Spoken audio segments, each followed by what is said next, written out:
Hebrews. This is Prophets of Awakening. This is our men's advanced Bible study, the 4th of July. 4th of January, 2022. I'll be dealing with a dream that Enoch had in Enoch chapter 91 later on in the class. I'm asking everybody to like, share, subscribe to Prophets of Awakening. Hit the notification button if you can. This is a non-Messianic channel. We deal with Tanakh and the Torah. Tanakh is the Old Testament, and the Torah is the first 5 books of the Old Testament that was given to Moses on Mount Sinai by the Lord of hosts, Israel Redeemer. Shalom and welcome everyone to Prophets of Awakening channel. We're going to do our moment of silence, prayer, and songs, and then we're going to do a little current events, some need and know information. And then we're going to go into a little questions, Q&A. Okay. O Lord, righteousness and uprightness belongeth unto thee. Therefore we come before thee at this hour, seeking thy face and looking for righteousness and uprightness, that we may walk before thee as thy servant David, Solomon, Samuel, and Hezekiah did, that we may walk before thee in truth and in righteousness and in rightness of heart. Give unto us, O Lord, an understanding heart, that we may discern between good and bad, for you possess the power to turn us, O Lord. For we desire to walk after thee, O Lord, to keep your commandments and your testimony and your statute with all our heart and soul, to perform the words of the covenant that was written down by your prophets. O Lord, allow thy face to shine upon thy people. Hear our plea, hear and do, O Lord, and hide not thy face from us any longer, for we need you so very much at this hour. Peace be on me. Okay. With that being said, I'm going to read a little song right quick.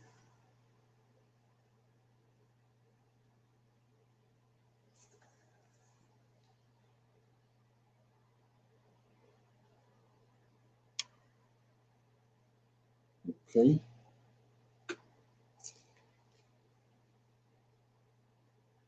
I'm going to read Psalms 46. It says, God is our refuge and our strength. It says, God is our refuge and our strength, a very present help in trouble. Therefore, will not we fear, though the earth be removed, and though the mountains be carried into the midst of the sea, though the waters therefore roar and be troubled, though the mountains shake with the swelling thereof, Selah, there is a river, the streams well shall make glad the city of God, the holy place of the tabernacle of the Most High. God is in the midst of her. He shall not be moved. God shall help her, and that right early. The heathen rage, the kingdoms were moved. He uttered his voice, the earth melted. The Lord of hosts is with us. The God of Jacob is our refuge. Selah, come, behold the works of the Lord, what desolations he hath made in the earth. He maketh war to cease unto the ends of the earth. He breaketh the bow. He cutteth the spear in sunder. He burneth chariots in the fire. Be still and know that I am God. I will be exalted above among the heathen. I will be exalted in the earth. The Lord of hosts is with us. God of Jacob is our refuge. Selah. Okay, that's Psalm 46. And with that being said, I'm gonna move on to the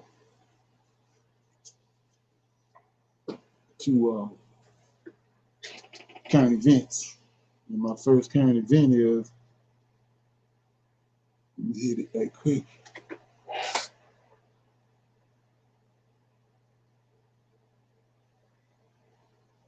Everything going. I really do pray that you are well in all your ways and that you're moving into living life, truly beloved.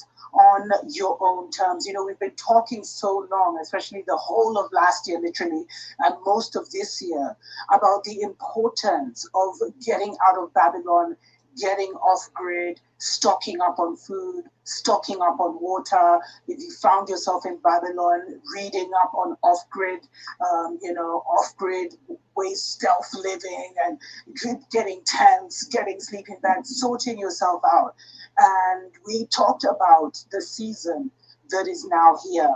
Beloveds, sugar has started to hit the fan in Babylon. And really, this is just a warning to my family, to my brothers and sisters that find themselves in Babylon at such a time, especially my sisters, because you will increasingly become main targets for different crimes, etc., etc. So it is so important, if you are in Babylon, if you have no way out, or if you've chosen to stay, that you are, protecting yourself, that you are now moving in silence, that you are stocking up on food, but not letting everyone know that that's what you're doing, that you have a means of protection, that you have reinforced your door, because it's getting scary out there, and it's getting so scary that a couple of days ago, the mayor of Los Angeles, I think he's the mayor of Los Angeles, he actually came out and he was like, anyone who's planning to come to Los Angeles, for the Christmas holidays, please don't. For New Year's, please don't. Because right now we're going through the purge, the movie The Purge. It's exactly like that, but instead of happening, one day, like for 24 hours, like the movie, he was like, it's happening 365 days of the year. And beloved, it's happened. And the reason he said this is because there have been over 100 in a very short span of time follow home robberies. That's what they're calling them, where people will literally watch people shopping, either shopping for jewels, shopping for, Christian Dior and all that rubbish, or even just shopping for food, beloved. And they'll follow them home and then attack them at their door. Even food, beloveds. So if you're stocking up on your food, I was watching this lady, I think she's called Homestead Loving or something like that. Beautiful African-American family that literally have their own little homestead. And she was talking about the same thing. And she was talking about how, if you have food, don't be carrying all those bags. Like, put it in a rucksack, hide it, be discreet about the preparations that you're making. And that's why it's so important, beloveds. Even YouTubers who are warning people.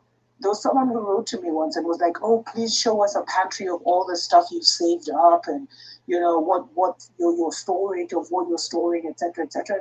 And at first I was like, oh my gosh, I should totally share. But the Spirit was like, why would you do that? When people in the community, in the neighborhood, all know, who are they going to come to when people start starving? So really, beloved, it's getting real out there. And this should serve as an alarm bell. You know what I mean? Like, if you're already, as I said, beloveds, please watch the show where I talked about, if you're making moves to liberate yourself, then the Spirit, the Great Spirit, will bend time for you, literally. So make those moves. This should just be as an alarm bell. Like, yo, I need to, if I was doing this 3 times a week, I need to be doing it daily. I need to be making my plans daily of how to get out of the city, how to build up my, extra food, etc., etc., and move with total discernment. So how does this relate to us here, on the motherland?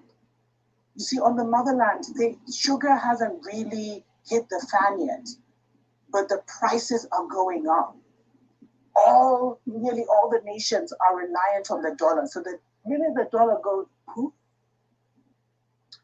you can expect the same thing. I really hope that if you are on the motherland and you have finances, that you have stored up food, that you have stored up seeds, that you have created a cycle of producing your own food, that you have moved out of the city, and if you can't move out of the city, that you have moved your family out of the city to a secure place, that you have gotten used to, living. And I've gotten so many emails. It makes me so excited, especially from my Agikoyo sisters, here in Kenya, who have moved all over the place. And not just even Agikoyo, different tribes as well. Let me not be, nationalistic, because that's what that is.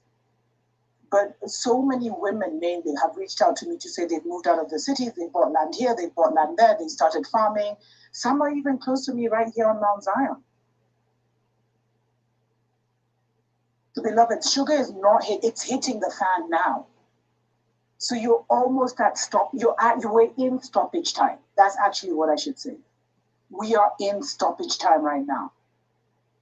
So do what you need to do with absolute mindfulness.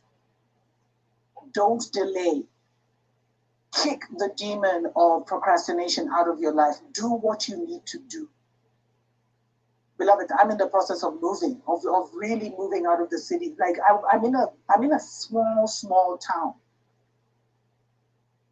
But even this is too close for comfort to the Babylon system.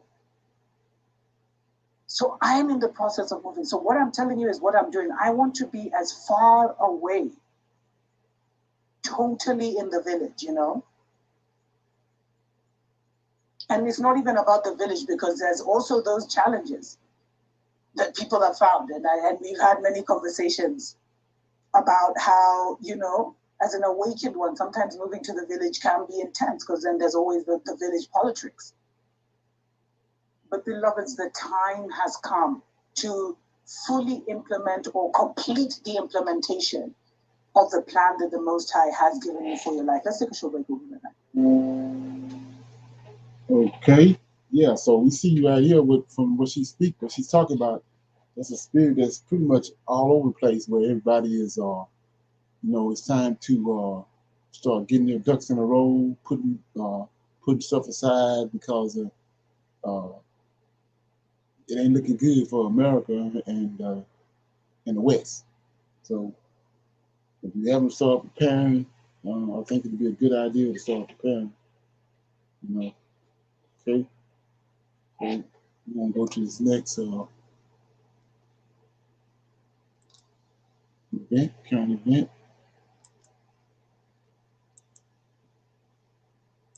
Okay.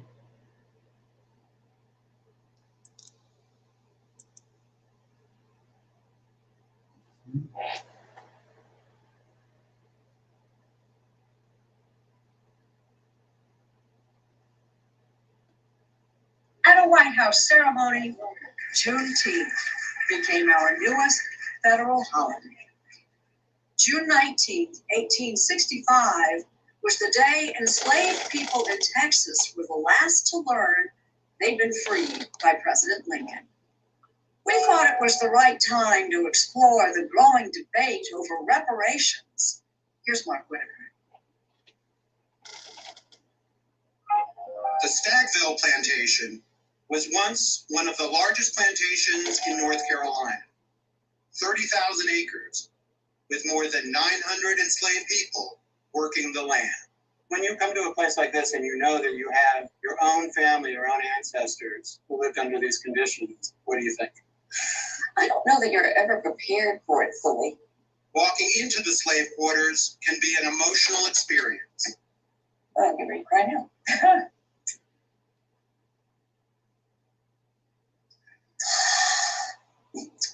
Didn't see that coming. Even for those all too familiar with history.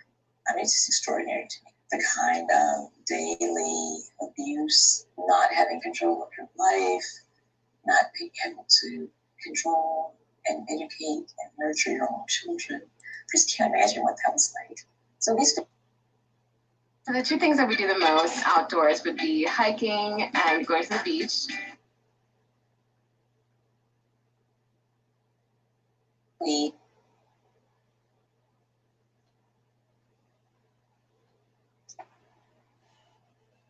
folklorist and arts consultant. Her husband, William Darity, is an economics professor at Duke University. They say when President Lincoln issued the Emancipation Proclamation in 1863, ending slavery, those newly freed were left with nothing. So former slaveholders were back in control of the properties that they previously had held. And that meant that at a location like Stagville, the land was not distributed to the folks who had worked here.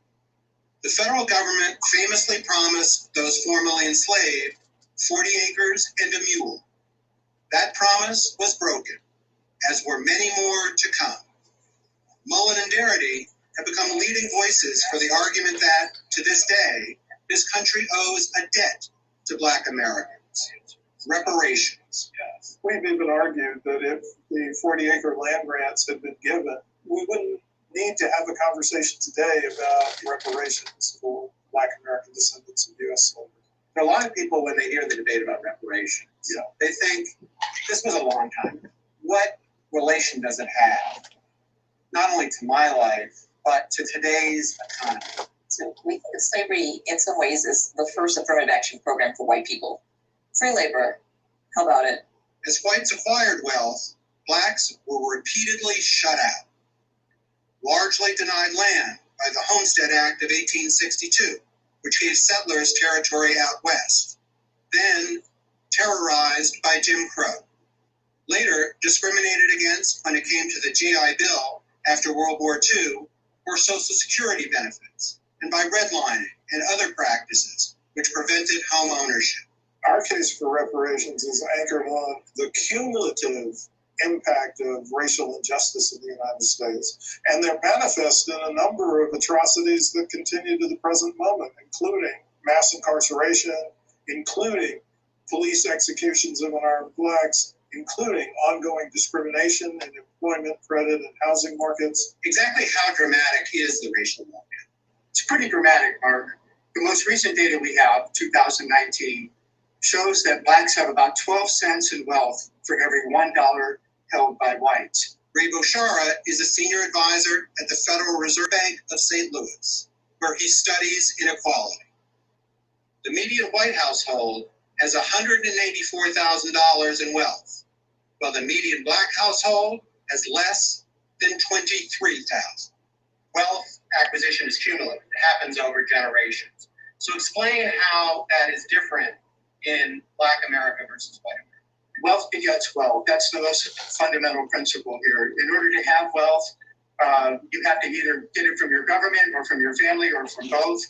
And the difference is this: our government, over the course of several centuries, was very active in determining who gets to build wealth and who does not.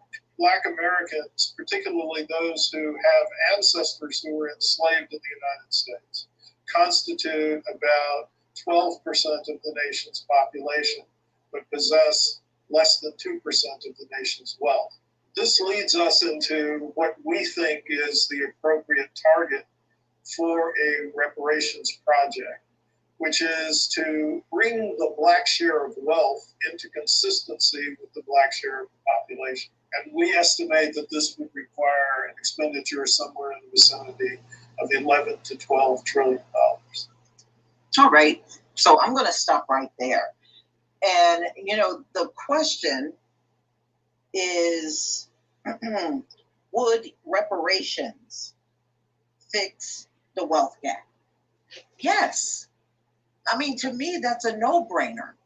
You have white people in this country that have generational wealth, and y'all be lying about who had slaves, y'all 1%. There ain't no damn way that's accurate. That's just garbage you made up. So it makes it look as if your family didn't have slaves. But if you go into the census, you don't have to talk to them about nothing, ladies and gentlemen. Go into the census. It was a lot of them that had slaves. These folks are lying big time. You don't have to talk to them at all about anything. All you got to do is go back in the 17 and 1800s and look at the census, and it's very telling. It divulges all the information on them having slaves. And I mean, look, almost damn near 50% of the people living in New York had slaves. They had slaves in New Jersey. They had slaves everywhere. So when they tell you only 1%, they're trying to downplay it and make it look as if nobody in their family had a slave. And they know they're lying to you.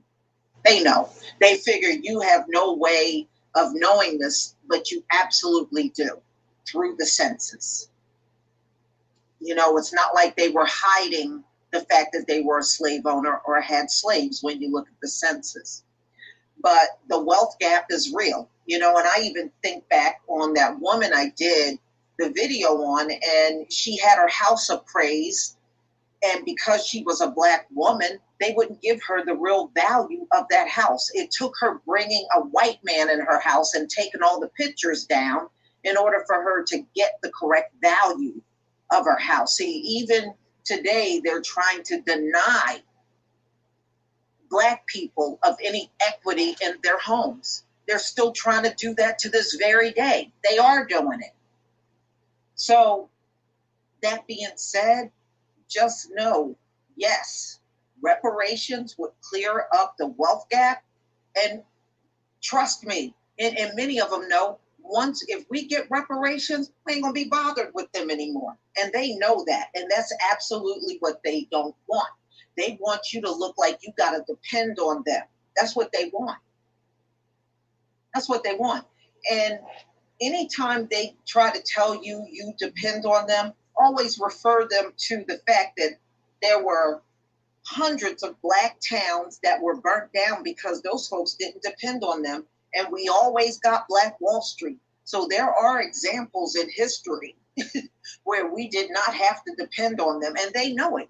That's why they're trying to keep you from wealth and keep you from building another Black Wall Street, because they know what's going to happen. See, they'll sit around and tell you you can't do something, but we can do it. We already got the evidence that we can do it.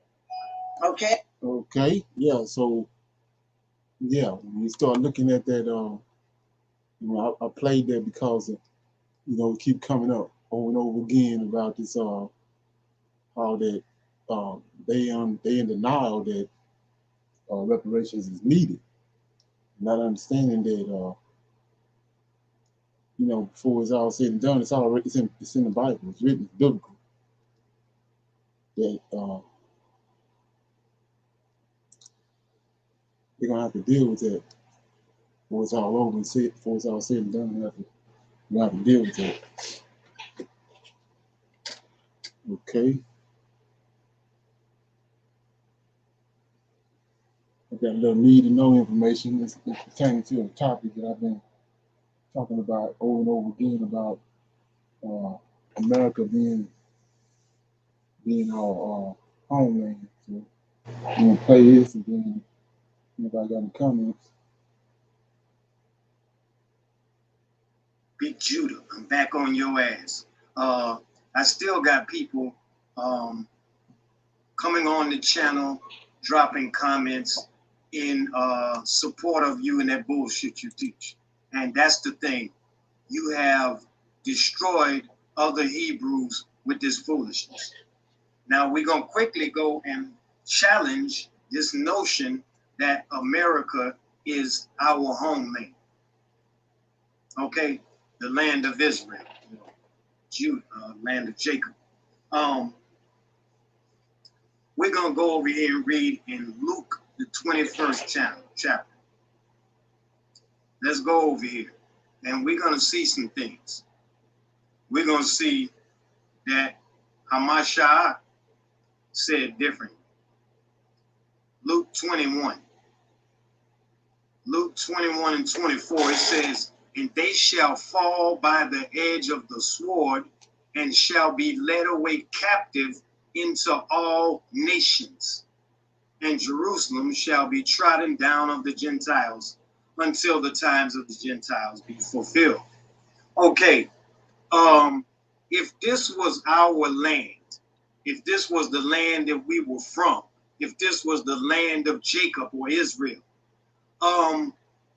it said we shall be led away captive into all nations. These are red letters, no doubt. So, if we're led away into all nations, how the hell could this nation that's supposedly ours be qualified for us being led away into all nations? Answer that question. This is bullshit, and you niggas continue it. You don't accept correction. We know Proverbs 15:10 says, if you shall hate the correction or the correction, you shall die. Now, I don't wish that upon you, my kinsman, but that's what the scripture says. I don't have anything to do with it. All right, again, Luke 21:24, and they shall be fall by the edge of the sword, and shall be led away captive into all nations. So he's only saying the same things that Moses said to us in Deuteronomy, the 28th chapter, 25th verse, 25th verse, and the 64th verse. So he's just going back over that same thing, letting you niggas know that it's high time at this time that you niggas is about, that our fathers and mothers were about to face this coming upon them, and to get ready for it. So now to this notion that America is the place of our origin, how then can Hamashiach say that we being led away into all nations? Now, he was in the land of Israel. He was in Jerusalem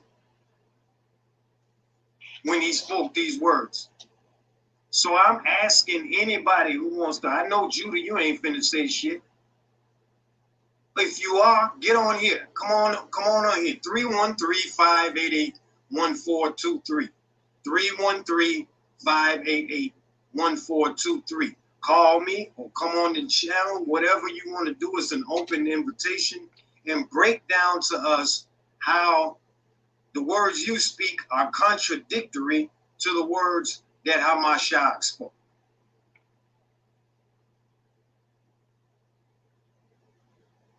How can you be led away captive into your own land?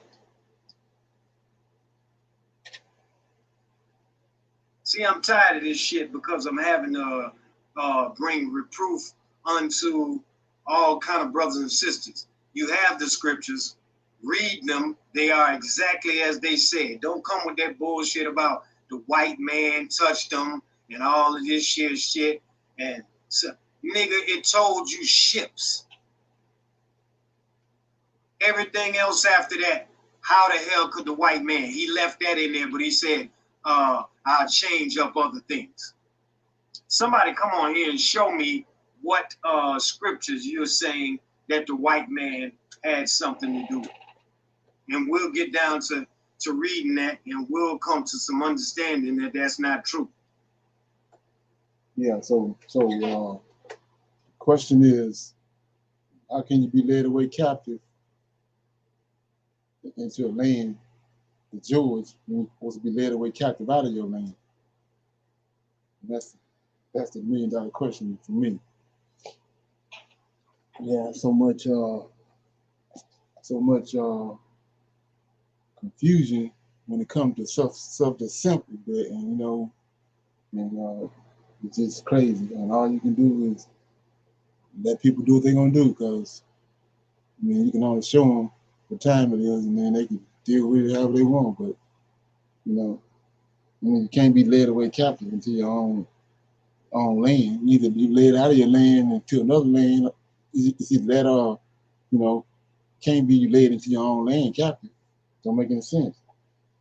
Get on ships and scatter to your own land. Don't make sense. Yeah. So being that we only have one person on here, a couple people on here, and I'm going to read out of Book of Enoch, chapter 91. And it's a vision that Enoch had, and the thing about it was, the reason I'm reading it is, it tells you that it was everything that we're gonna go through, everything that was gonna come upon the earth was given to Enoch during his time. It was given to Enoch through dreams and visions. So I'm in Enoch 98, starting at verse 38. He says, "And I slept in their midst, and I awoke and saw everything.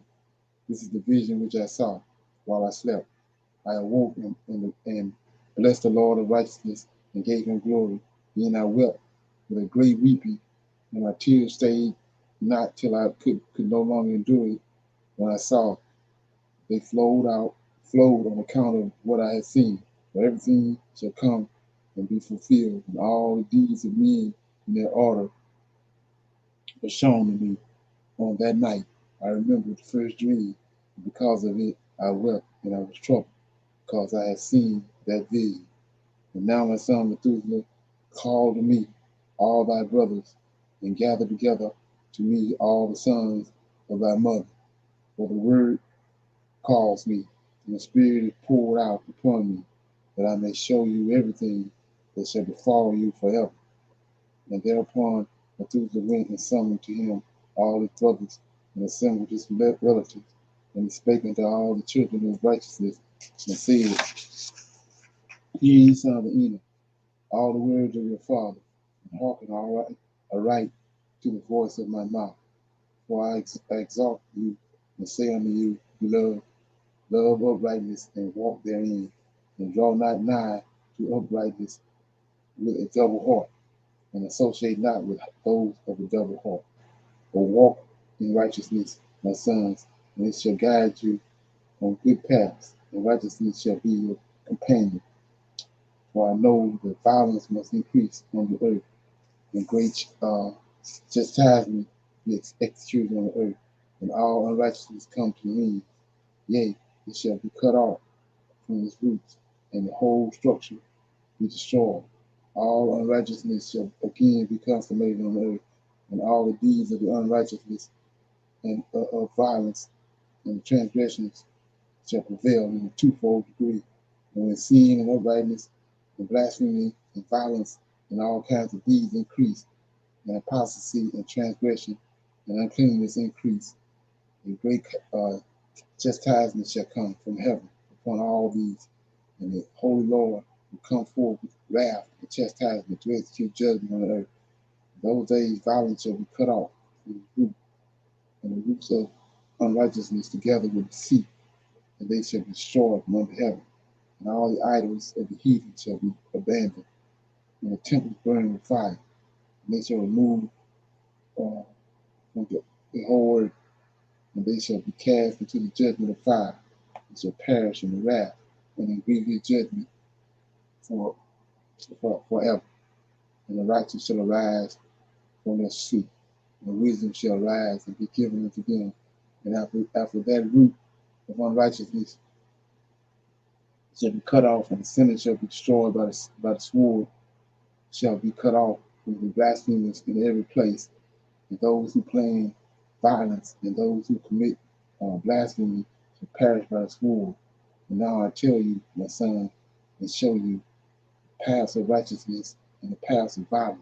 Yea, I will show them to you again, that you may know what will come to pass. And now hearken unto me, my sons, and walk in the path of righteousness, and walk not in the path of violence. For all who walk in the path of unrighteousness shall perish forever.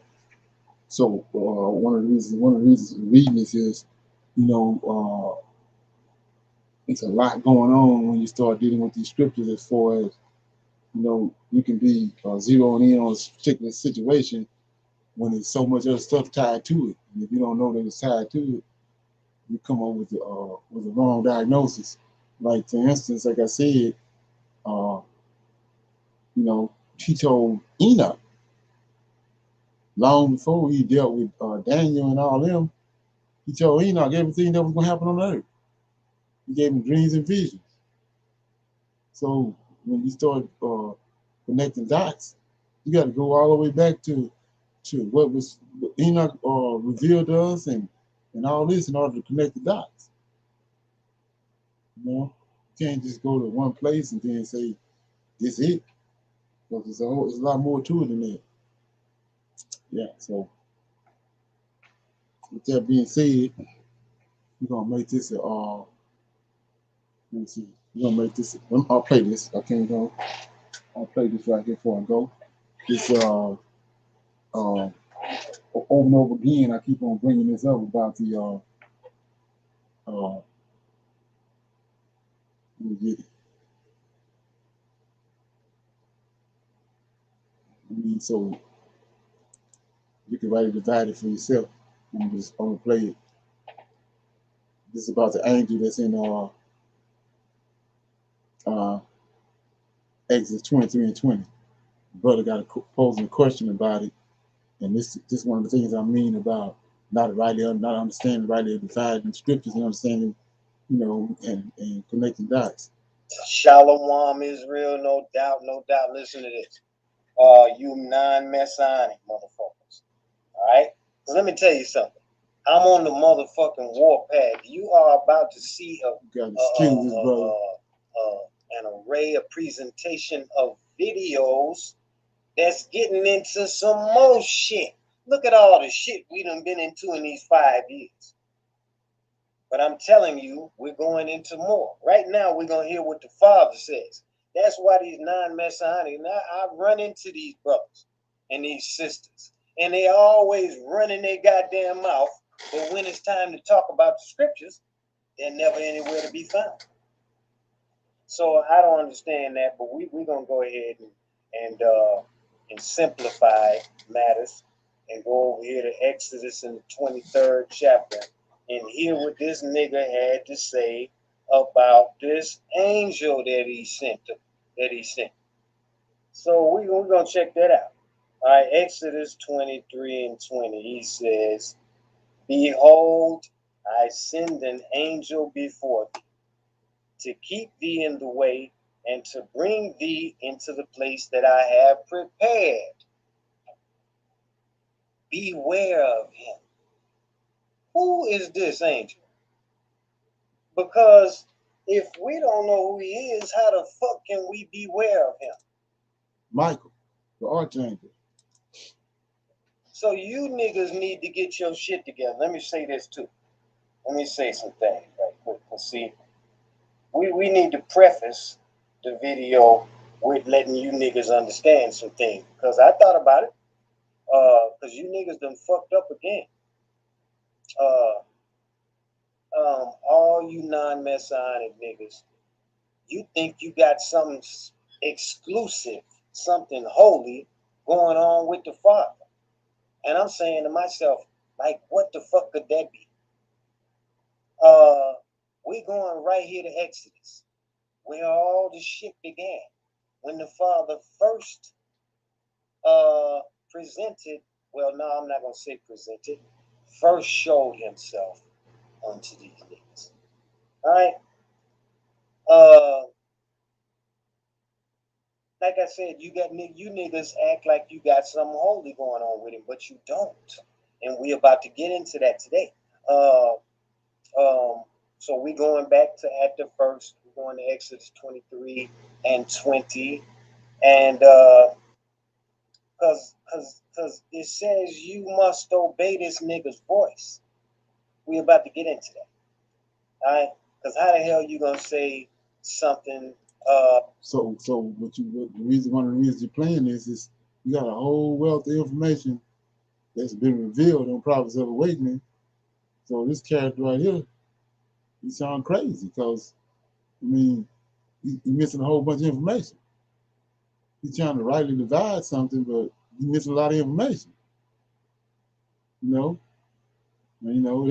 not about getting uptight. It's about getting it right. Simple as that. How the hell you gonna speak something that don't exist? The scriptures, that's what I'm talking about. This is your man that you, as a non-messianic, feel as if also Yah is speaking. So let's hear him speak. Let's hear this nigga speak. Let's hear what this nigga says about this angel.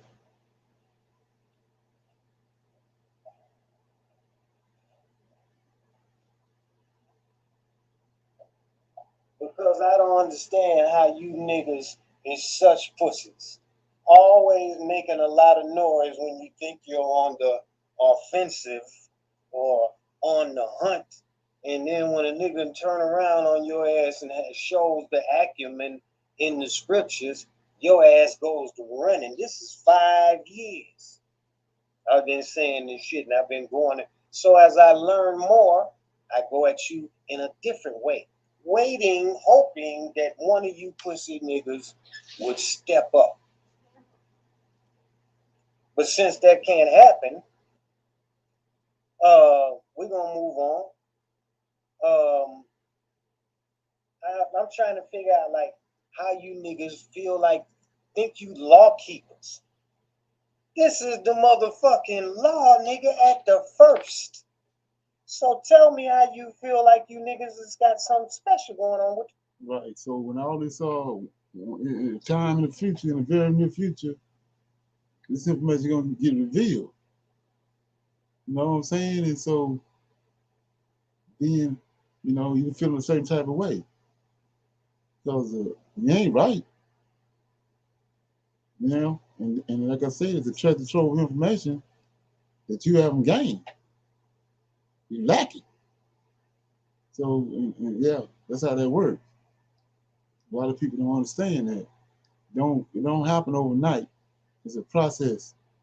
Over time, the Most High, you know, you come to the point where the major things in the scriptures come over time of gathering information here and gathering information there and misdiagnosis something here, and then later on the Most High correct it over here. So, you know, that's how that works. It don't happen overnight. You don't jump off the back of a watermelon truck all of a sudden and you're there. Yeah. Okay. So, like I was saying before, we have a slow night. So what I'm gonna do is I'm gonna close out right here. If ain't nobody have anything, no comments or whatever, we're gonna close out right here. And hit this line, and I'll see everybody tomorrow at 7 o'clock.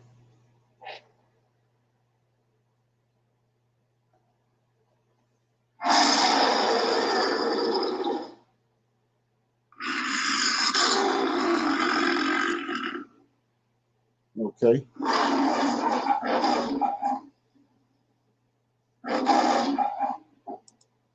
Shalom.